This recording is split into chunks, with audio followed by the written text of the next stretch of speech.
Hello, good morning, good afternoon, and good evening. For those of you that are new to the channel, welcome to Johnny Mac Games, and I am Johnny Mac.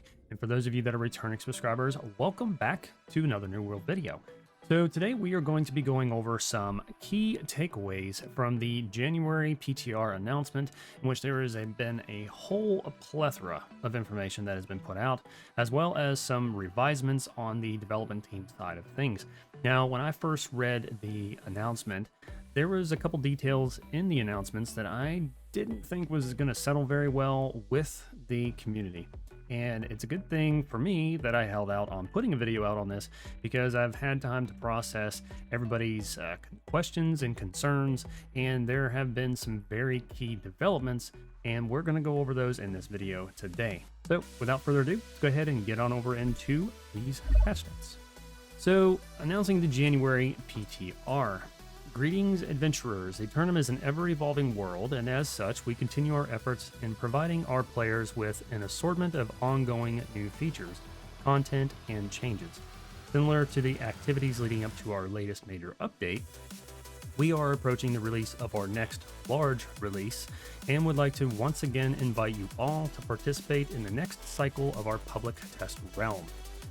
So, PTR. The PTR is a limited availability server, blah, blah, blah. We all know all that. Now, here is the big meat and potatoes. So, expedition modifiers. This is the number one thing that everybody is so super excited about, but there are some inherent issues with that. But with those issues, they're going to hopefully usher in some changes, and we're going to talk about those at the end of the video. So, please stick with me. Okay? With this PTR release, we are introducing a new in-game feature, Expedition Mutators. Mutators change the familiar by augmenting normal and named enemies found within expeditions, changing the way encounters play out, and what strategies players should consider before battle. And as combat changes, so do the rewards. New bespoke gear and resources can be found, providing additional means to increase your power level. This system is intended to rotate through a unique combination of expeditions and mutations each week, with 10 difficulty levels per expedition mutation. Players will be challenged to climb the ladder with an aim of eventually reaching the max difficulty. However, during this PTR cycle, these rotations will be placed on an accelerated schedule so that everyone will get a chance to play a variety of mutations on several in-game expeditions. Please be advised that recommended gear score levels for a mutated expedition is important, as it directly factors into enemy scaling, and by consequence, your chances of success. Please note, this combat scaling is individual per player and separate from the base difficulty increases in health and damage. We expect higher difficulties to be extremely difficult, and so we will be very interested in group outcomes and scores, especially from those who consider themselves highly competitive or highly skilled. To accommodate for this month's PTR playtesting, players will be given a starting gear score of 600 in their loadout. Now, entering a mutated expedition. On the PTR, all players will be issued a generous sum of keys, yada yada yada yada. We all pretty much know that information because they have already said that. Scoring and advancement. Score is performance-based, taken from a combination of categories. Score is also shared value for group members. The following categories count towards the group's overall score value. Time, so the time it takes you to complete the challenge. How many enemies that you kill. Your takedowns, a target value for killing named enemies, so the more named enemies that you kill during that time and everything increases your score, right? Team wipes. Each team wipe during a boss fight reduces the score by a significant amount. So basically, don't die if you want to get the maximum score. And respawns. Each respawn reduces the score by a moderate amount. In which, really, why they added the whole respawn thing, not really sure, because it kind of goes in with the team wipes. I don't know why they just didn't increase the value of the team wipe, but whatever. It is what it is. There are also bonus multipliers for run efficiency, minimum respawning, wiping speed, and takedown of all targets. These are calculated at the end of the expedition run. The score ranks are bronze, silver, and gold. Obviously, gold being the best of the best. Advancement through each mutator difficulty requires reaching a pre-designed level of proficiency within the highest achieved level. higher scores mean advancement to higher difficulties, which in turn lead to bigger rewards. Kind of a no-brainer, right? So, the Mutator Schedules during the PTR test cycle, the expeditions will be mutated every 48 hours. However, when they actually release to go live, they will rotate every week. Okay. There are a total of 8 different mutation combinations that will be randomly cycled alongside the quote-unquote 48-hour expedition rotation for the PTR. It's going to be weekly rotation upon release. Expedition changes. Now, this is kind of an important one as well. With the release of Expedition Mutators, we've made some balanced changes and updates to existing content. We've made expeditions more enticing by updating rewards and drop rates, bringing them in line with other in-game activities. Drop rates for named enemies in expeditions have been significantly increased, and T5 gear they need to learn English, has been added to Dynasty Shipyard loot tables when playing in the mutated expedition. We've also adjusted certain enemy counts. Lazarus Instrumentality, they reduced the number of enemies when sealing the ancient Azoth portals in the Ostium. PTR backstory loadouts, we don't really need to go over that. They're just basically warning people not to open up a crap ton of casts or chests because you could be encumbered pretty much immediately. Now, here is the big one. Now, this feature, in which I really wouldn't call it a feature, it's basically a whole new system. They're getting a little carried away with the systems, in my opinion. The Umbral Shard Equipment Upgrade System. This is the one that I questioned immediately, and at first I was pretty mad about it, but then after the first 3 days, some very key questions came up in the forums and all over Reddit and so forth. And that was what kind of prompted me to hold off on making this video, because I had a feeling that the developers were going to take note of this and they were going to make changes, and they did. And we're going to get into that in a few minutes. With this release, we've added Umbral Shards to the game. Umbral Shards are a mysterious, powerful resource that enable you to take an item with a gear score of 600 all the way up to a gear score of 625. Now, take note of the 600 because that is now out the window, but we're going to continue on. Raising your equipment's gear score in this way is critical if you want to dive into higher difficulty mutated expeditions or gain a competitive edge in PvP. And that statement right there really offset me. Okay, so we'll circle back to that. We have also increased the expertise cap to 625. There is an earnable soft cap at 600, which can reach in the same ways as before, such as gypsum casts and defeating powerful enemies. With this update, crafting a gear score 600 item will also raise your expertise if you are not already at 600 for that item. So that's kind of huge for the crafter, so I definitely like that.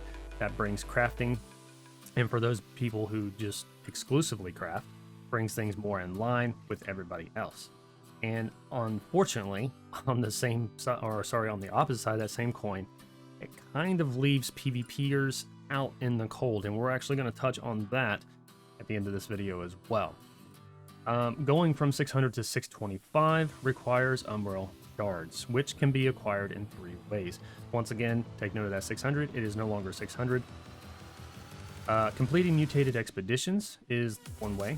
Crafting a gear score 600 item when your expertise with that item is also at 600. So if your expertise is currently at the cap, which is 600, you'll get Umbral Shards. Opening a gypsum cast when your expertise for that item is at 600. Umbral Shards can only be applied to an equipment piece if both of these 2 conditions are met. The equipment piece is gear score 600, which, like I said, is out the window, and your expertise for that piece of equipment is also 600. Now, they responded because that particular aspect did not set well with a lot of people.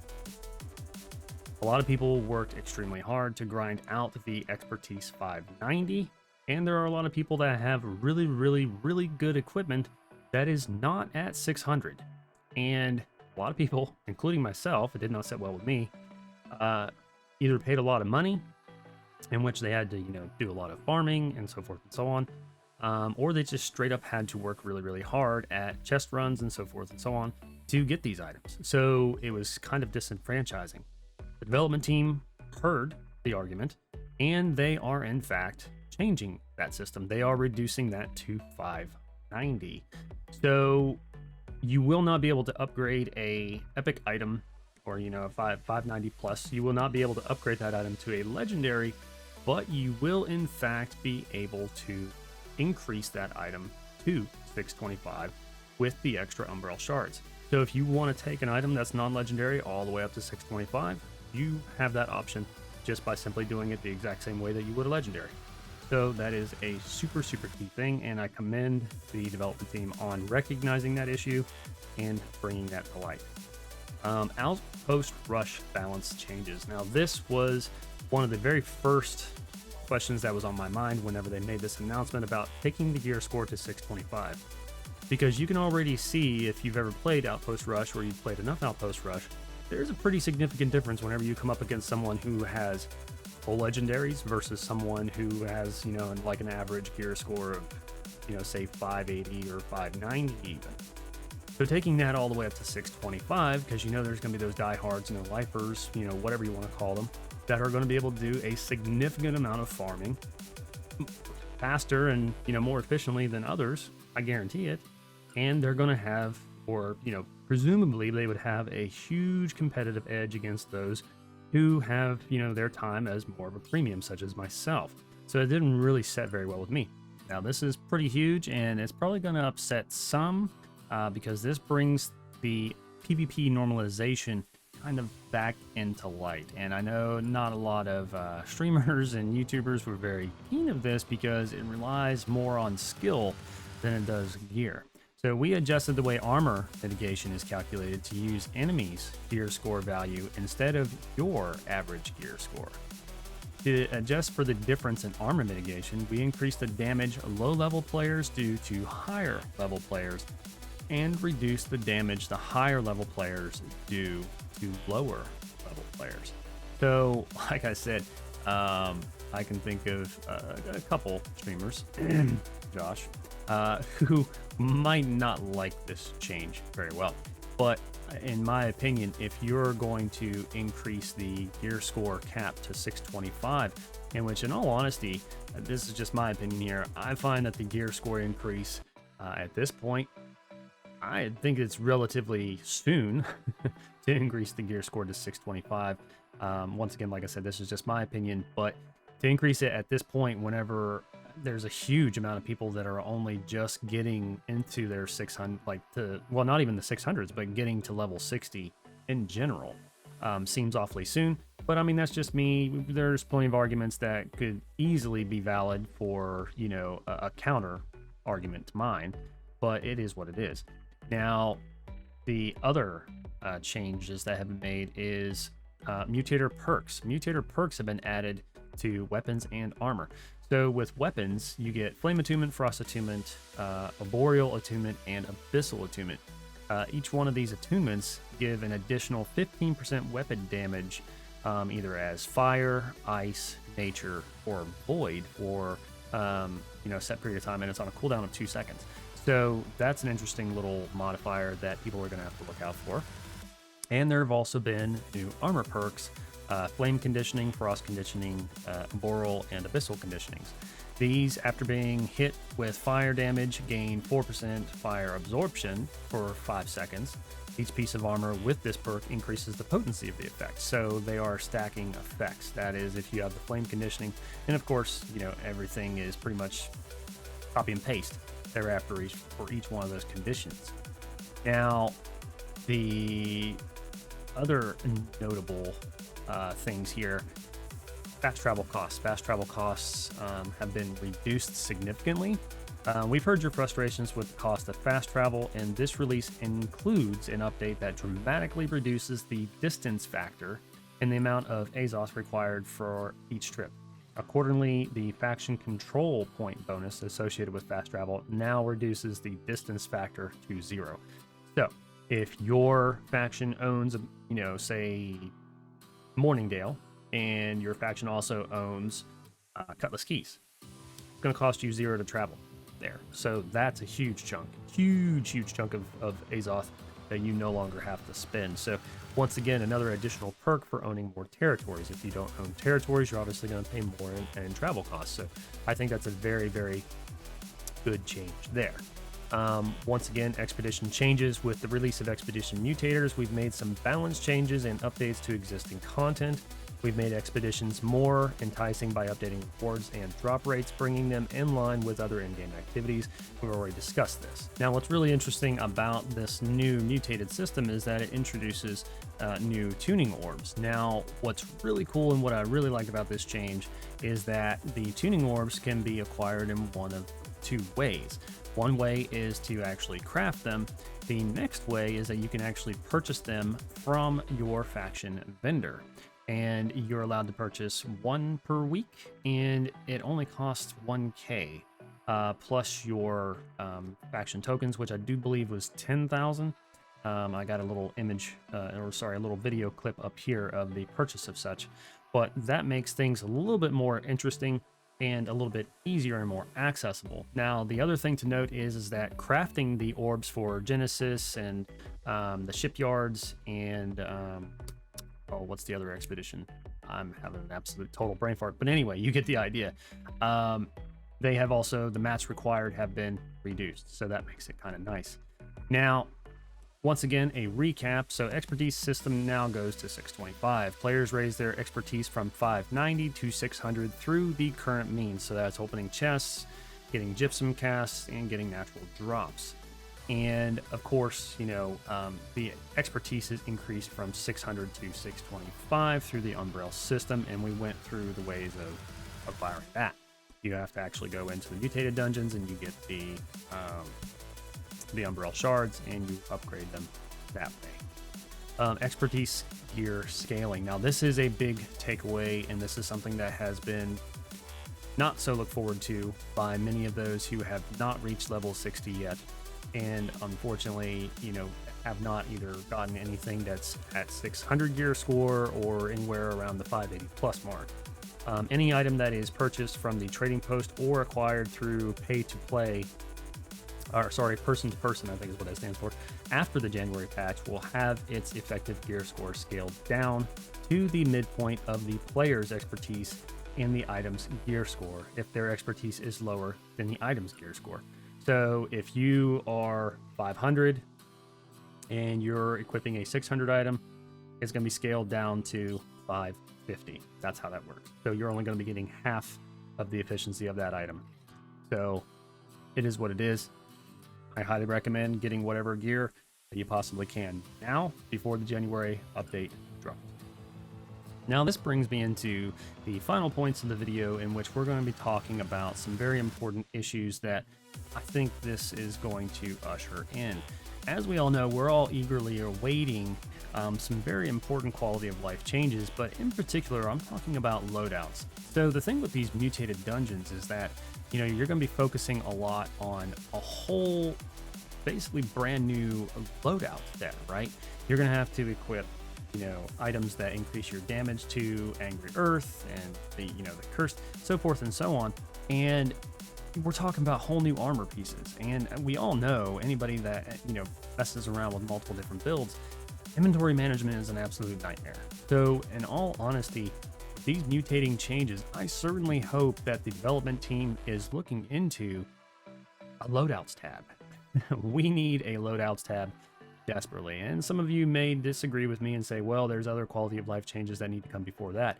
But in all honesty, I feel that at this point of the game, since they are introducing, a whole new tier basically of gear, as well as, the propensity for our inventory to get completely out of control, we desperately need loadouts more than anything.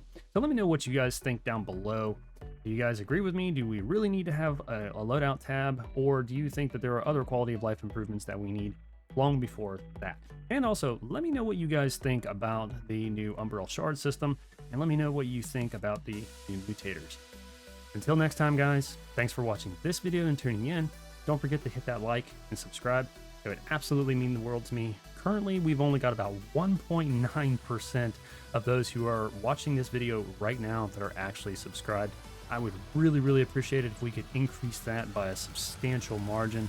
Basically, if even just 10% were actually subscribed, I'd be well over 1,000 subscribers right now. So if you guys can help me out with that, that would be absolutely greatly appreciated. Have a great day, and I'll see you in the new world. Peace.